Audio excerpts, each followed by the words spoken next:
I work for the Showers of Blessing, and about 2 weeks ago, one of our guests said to me, "Angela, do you ever get in a bad mood?"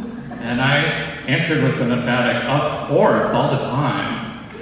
But the question didn't really surprise me, and I've gotten questions like that before, because I think I have a generally happy-go-lucky attitude. I try to be optimistic, and in some ways I can be a very private person, and so my feelings don't always bubble up to the top. Those of you who know me a little deeper know that's not always the case. When I was an adolescent, I suffered from major depression and social anxiety, and as a result, I dropped out of high school in my sophomore year. And I became a shut-in. I hate that word, but it's actually a pretty apt description here. I became a shut-in for over 2 years. And so that really led to a lot of loneliness and isolation. And even before that, in my childhood, I didn't have the greatest childhood. And I really don't remember too much between years 4 to 8, which I hear is not so uncommon for children with traumatic childhoods. But around the time of 8-year-olds, I do have very vivid memories of me feeling alone and me feeling alien. I think that's probably the best way to describe it, just different and separate from everyone else. And there was one positive to this, I think, and that's that it led to a very rich internal life in my head, and that's still stuck with me today, and I enjoy that.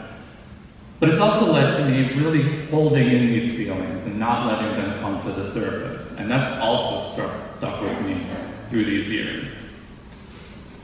Like I said, some of the people here know me well enough to know that I'm not always this happy-go-lucky person. For about the past, well, not for the last few months, but for about 2 years, I had a very wayward life. I felt very unrooted, and I didn't have a house or a home. And they gave me a house, not literally giving me the deed, but gave me a place where I could sleep. So I had a house, but not a home. I would have said I'm homeless, not in the traditional definition, but I was not houseless. Now, after 2 years of this, and just the awful, awful stress that it put on my life, and really, really, really caused me to retreat and to hide and to basically not be seen by some of these people that I stayed with, and they'll attest to that. I just hid away. After that, it became very, very difficult to find a house, and so I decided to just not do that anymore and to go houseless. Now, this was actually a turning point for me, because being houseless is a very, very stressful thing in and of itself.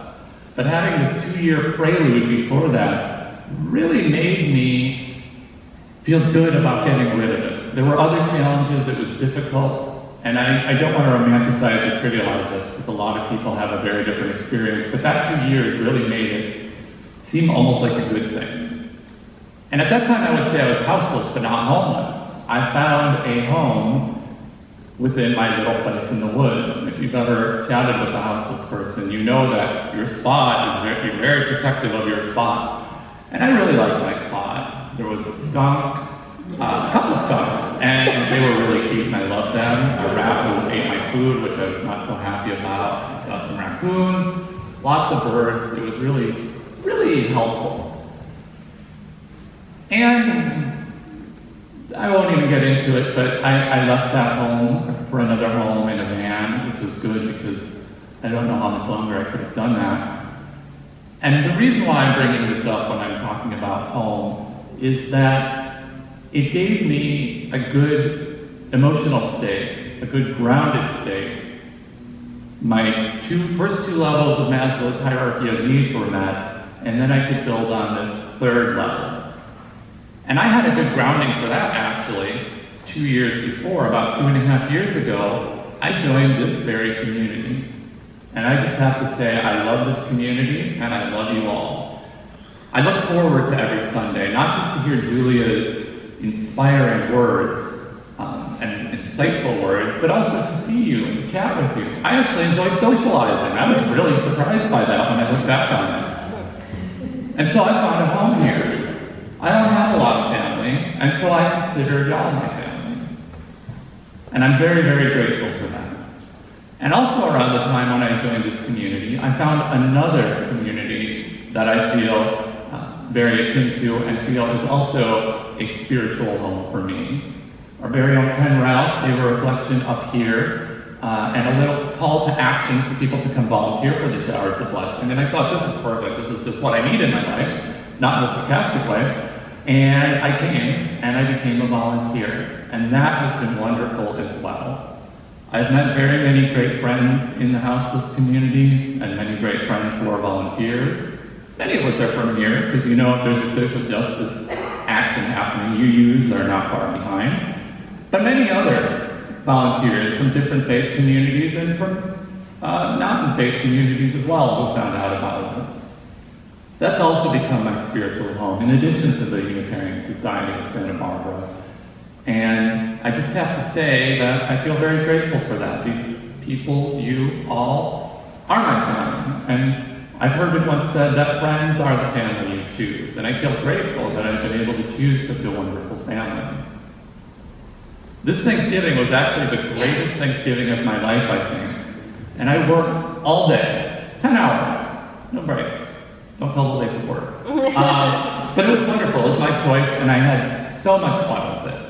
And so, why was it so much fun? It was because I was with my family. I was with many of you who were volunteering there, and I was with the houseless neighbors, and I just loved it.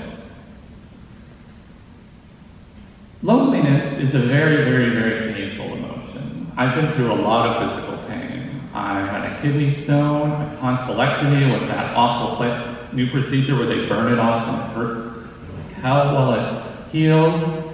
In a car accident that shattered 4 vertebrae. Physical pain doesn't come anywhere close to emotional pain. And the worst emotional pain I've ever felt is loneliness. And I felt a lot of loneliness in my childhood, a lot of loneliness in my adolescence, and a lot of loneliness all up through my entire life. I found a spiritual home here with the Showers of Blessing, and it hasn't gotten rid of the loneliness. Loneliness is still there. It's just a condition of existence as a conscious being, I think.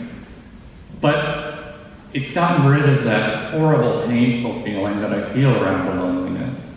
And it's given me a group of people with whom I can be lonely together.